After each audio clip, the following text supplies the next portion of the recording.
Moving into OneDrive, again, they didn't have a lot of updates in OneDrive, but they did add some. They added some capabilities inside their search features.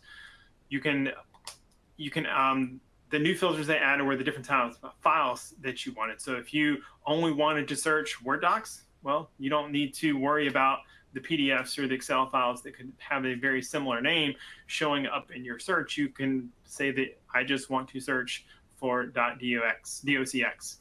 Date filters, you can do it based on created date or modified date, so that you're not pulling some older data or some rot that might be out there. So only search between these 3 dates because I know I created this file or I know I updated this file within the past 3 months.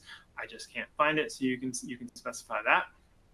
You can say, I only want you to look in this specific folder, this document library. So you can pinpoint in where you want the search to be. So if you only want to search your downloads folder that you have there versus your entire OneDrive, you can just search your downloads.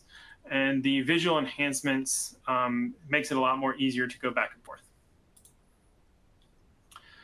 This one was pretty neat. When this one finally came to our tenant, I worked with IT and we played around with this one. So when you share a file outside of your organization, you can actually brand it now. You can say, Chris from A&M shared this information with you, and it could have our logo versus just the traditional OneDrive share screen. So you can actually brand it a little bit to your organization, which was pretty slick, especially if you're an organization that does share a lot of files from your OneDrive or from your SharePoint. This is a really neat feature. This one I was waiting for because I use this one in the web version a lot, and I was waiting for it to come down to the File Explorer level. You can actually have the File Explorer use your color-coded folders itself. It gives you the visual representation. Like for me, I use the red folder for my work in progress folder, so something I'm not ready to share out. Like it's very easy for me to see that this is a work in progress folder now because it is a red folder for me. And when I am done working on something and this is ready to start sharing with people, then that goes into my green folder that I have on my share itself. And so it's another visual representation to make sure that you are putting the documents in the correct libraries when you're doing them.